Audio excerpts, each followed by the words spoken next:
Good morning. We got another little bit with our book.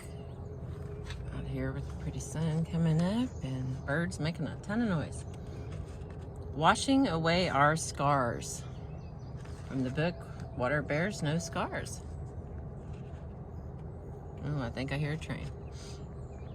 Stephen wakes up in the morning feeling like a failure.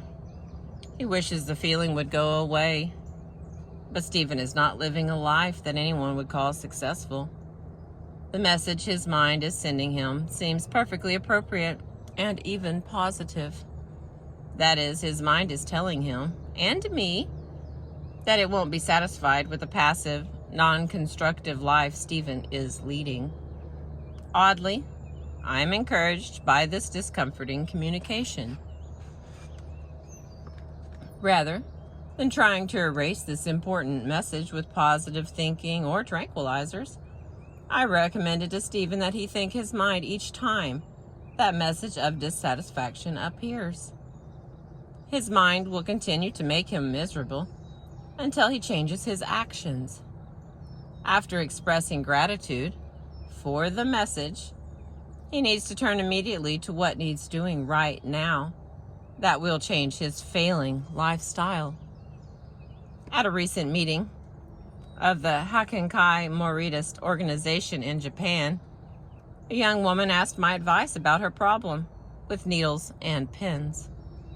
She worries that she has lost a needle somewhere, even when she counts the needles before and after using them, and she comes up with the same number. She worries that she lost one on an earlier occasion. I told her that being careful about needles is not her problem. It is a good idea to be careful about them. People who are careless in such matters are likely to find themselves painfully reminded of their negligence. Her problem is in not doing the next thing that needs to be done.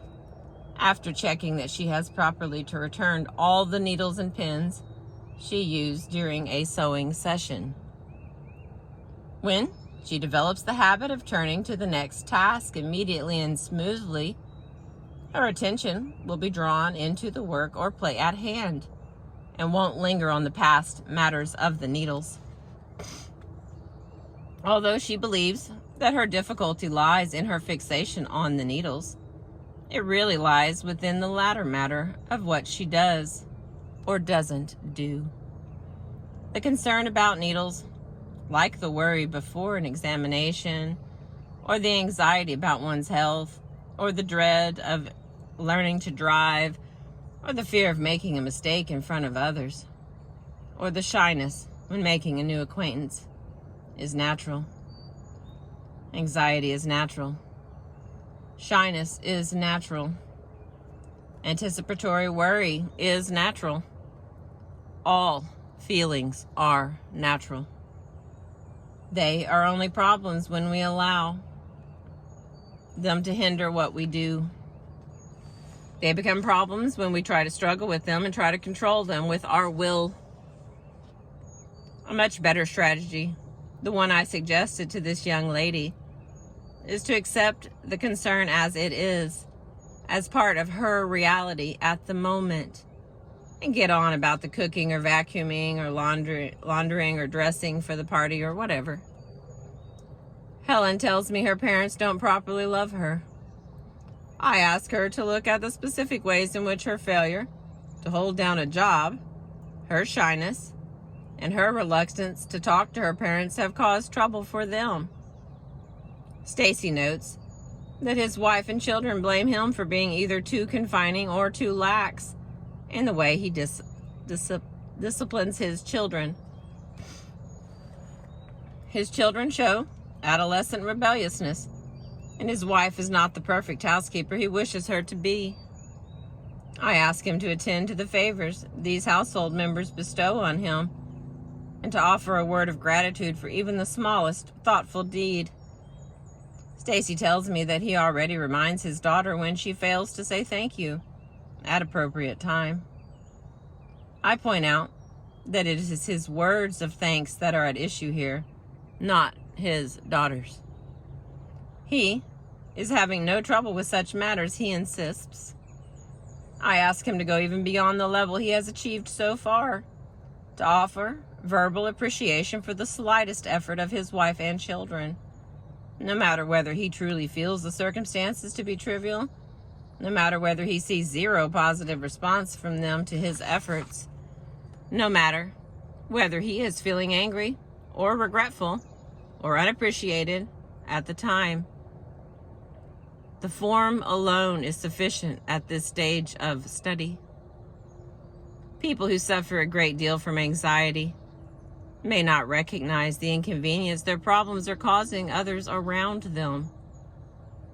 Although some of my students are acutely aware of difficulties they cause others, and that awareness adds to their misery, neither those who are aware nor those who are unaware are actively involved in reducing the inconvenience of others. They are so involved in fighting their own condition that they lack energy and attention to be helpful to others. Often, I find it useful to recommend that my students reflect on the specific concrete ways in which their neurotic behavior causes trouble to people around them. At the same time, I ask them to pay attention to the efforts of others in their behalf. There is immediate resistance whenever these combined exercises are assigned. Who wants to work on an assignment that will make them feel guilty? What have others ever done for them? Why not work directly on their own personal problems rather than paying so much attention to others? The resistance to these assignments takes many forms. Some complain. Some forget to carry them out. Some forget what the assignment was. Some don't return for another session. Some simply refuse to consider such a foolish task. But those who diligently look at the troubles they cause others and the favors others are doing for them find the exercise of great value.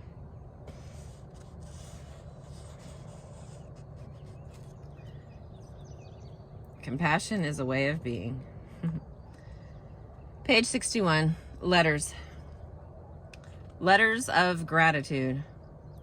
Some of my students still cling to old ways of being in old relationships.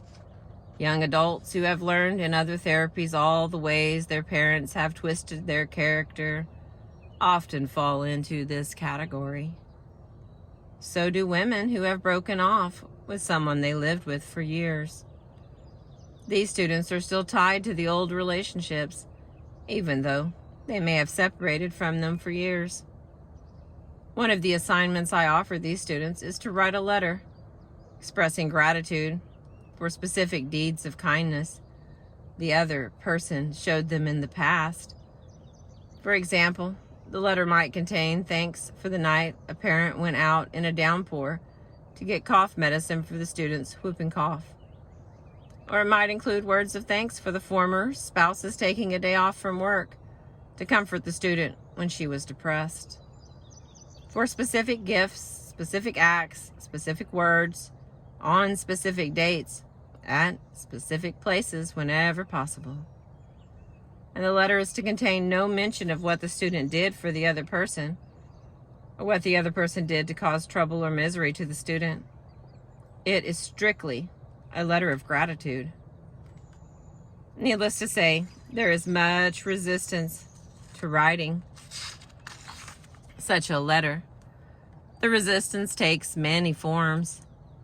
The student may fear that such a letter would be interpreted as an admission of the student's failure and blame in the relationship. The student may worry that such a letter will be taken as an overture to rekindle close relationship. The student is quite likely to hold that the recipient of such a letter wouldn't deserve it. The anger and hurt are still strong enough to make writing such a letter difficult.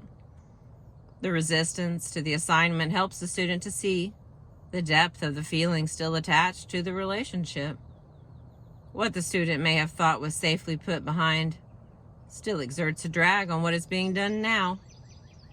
There is no possibility of reestablishing a different kind of relationship, be it as fellow adults or distant strangers or friends, as long as this baggage from the past hampers current movement. The student wants to maintain a memory image of the other as hurtful and ungiving.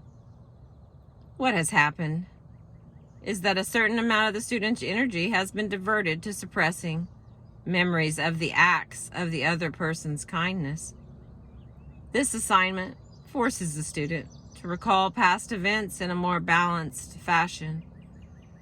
The memories of pain will not disappear, but they come to coexist alongside the memories of services and gifts, and perhaps of the student's own contribution to the other person's frustration and misery.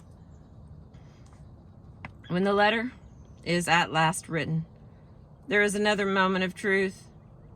To make the irrevocable step of sending it may be frightening. The student must truly understand the principle that everyone is responsible for his or her own behavior. We cannot control how anyone else will respond to what we do. Yet, we must continue to hold ourselves responsible for what we do, for our response to the reactions of others. The letter may be used against us.